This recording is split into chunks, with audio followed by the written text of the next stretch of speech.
friends, welcome back. Like probably pretty much everyone on all your social media feeds right now, I am in a big organizing spree. And no, it's not because of that like tidying documentary that's on Netflix, because I don't even have Netflix. There's just something to me about starting the new year with like nice organized spaces. So I'm gonna bring you along with me as I organize and declutter my kitchen, as well as share with you some of my tips for organizing, especially a super small kitchen. The house that we currently live in has a very small kitchen, so I have to be really, really smart with my space. Almost all of the storage stuff I use is from the Dollar Tree, so it's super affordable. That way, if one of your other New Year's resolutions is to save money, I got you. All right, the first space we are going to organize is my main cupboard. I only have two cabinets, this one and that one, and this is probably the most used one. It's the cabinet that holds all of our plates, our bowls, as well as it's sort of become a place for like snacks and bread, because like I said, there's no pantry, there's not a lot of room for dry goods, so cupboards just have to be like multi-purpose. So obviously one of the first things that I did with this cabinet was take everything out of it first. I feel like that's just sort of organizing 101, get everything out of the cabinets. And then my first tip is to always look at your shelving. Sometimes you've just been living with shelving a certain way for so long you don't even think to change it. I've been in this house 2 years and I didn't realize that I had my first shelf up higher than it needed to be to accommodate the plates that I kept on the bottom shelf. So I just went ahead and moved that shelf down one row, and it gave me a bunch of extra space for my middle row. The next thing I did was get these clear bins right here. You can get these at the Dollar Tree. I love these bins because they're clear. You can see what's in them really easy, but I also like that they have tops, because tops means they're stackable, so you can make the most use of your vertical space. And what I did is I just used this to fill with like random snack things that just sort of get jostled. They get crammed in there. You can't see where they are. And one tip when it comes to snack items is to consider taking them out of their packaging. Sometimes we keep things in their boxes because we think it'll be easier to store them, but it just ends up taking up more space. Like for example, I had these fiber bars, big huge box of them. There are only three fiber bars left. So usually it's often worth it to take things out of the packaging to store them in like different bins or whatever, and you actually end up saving a lot more space this way. Another tip for these bins is obviously the tops are really great because it means they're stackable, but sometimes the tops become sort of like obtrusive because you have like just too much stuff in the bin and you can't put the top on, and then that's just annoying. So what I did here was on the bottom bin, I put the top onto it so I could stack another bin on top. But then that bin, I didn't put a top on it because I was putting like nuts and seeds in that. So it was a little too full to put the top on, and it really wasn't necessary to have two tops because I was just stacking one of them. All right, so there you have it. I was able to fit all of my plates along the bottom shelf.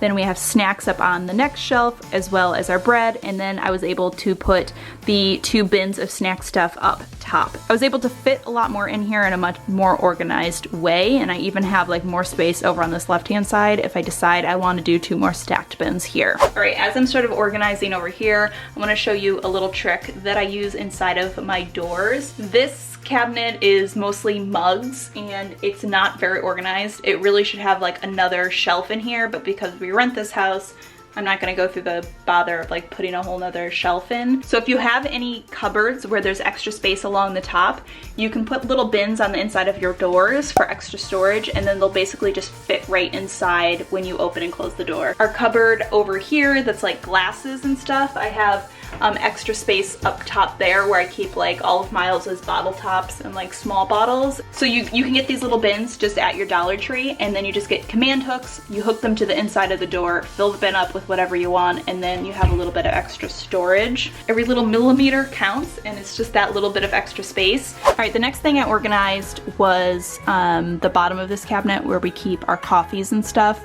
I had over on this side like all of our vitamins and like Emergency and Swiss Miss and teas and all of that stuff, and I kind of had it organized in the boxes, but it was just getting way too overwhelming. So I got these two bins at the Dollar Tree, and I just filled one with all of our tea bags and our Swiss Miss, and then the other one has like vitamins, supplements, Emergency, that sort of stuff, and I was able to fit those two in here, and now I literally have a whole area of extra space in this cupboard now just by taking things out of the boxes. So this is a perfect example where sometimes taking things out of the boxes is gonna save you a lot more space.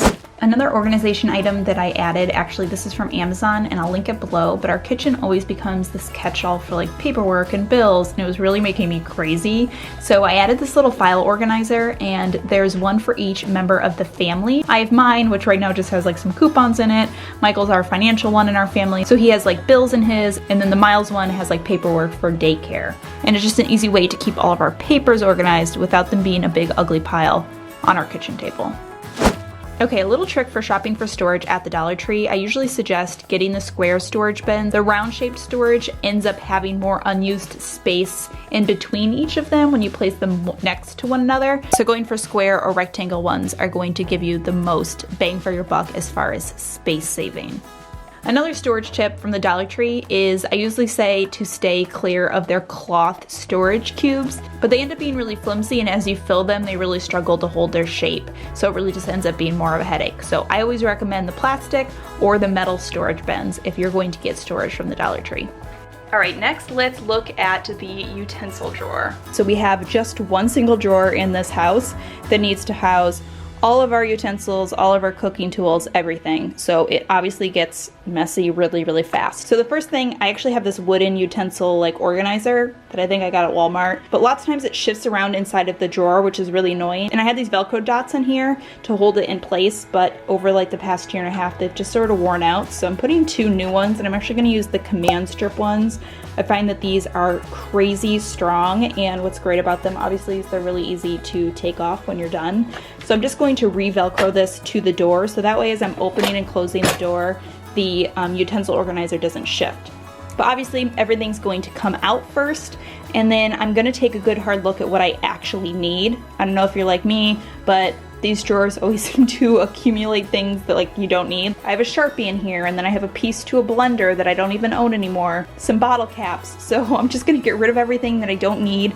Consider donating some of the utensils I'm not using anymore. It can go in a Goodwill bin. And then I'm just going to try to put everything back, obviously in some type of organized manner. So I have at the first end, I have everything that's like drinkware related. We have our utensils, I have peelers, small knives, cheese knives, then I have kitchen tools that I use a lot, so like can openers and juicers and that sort of stuff. And then in the back, I have all of our silver that we use for serving. I stick this in the back because I really don't use it unless we have company. And then a few kitchen tools that like I just use very rarely, once in a while. All right, at the Dollar Tree, I also picked up some of these white storage bins. I like these to keep all of our dry goods that come in bags like flour and sugar because those never stack well. And I can also use them to hold items that I want to take out of packaging to save space like I showed previously. One other storage thing I always love getting at the Dollar Tree is their glassware. These are great for storing things that usually come in bags that are hard to store because they like flop over. They're also great because they're clear, you can easily see what's inside. It's really nice if you have a spot where you have open shelving because they look a lot prettier than storing things in their packaging or like in a plastic Tupperware. All right, my friends, that does it for this video. Thanks for organizing with me. I hope that this gave you some inspiration for your organizing that you're doing. Let me know in the comments down below what room you really need to organize in your house. As always, I hope you guys are having a fantastic day, and I will see you all in my next video.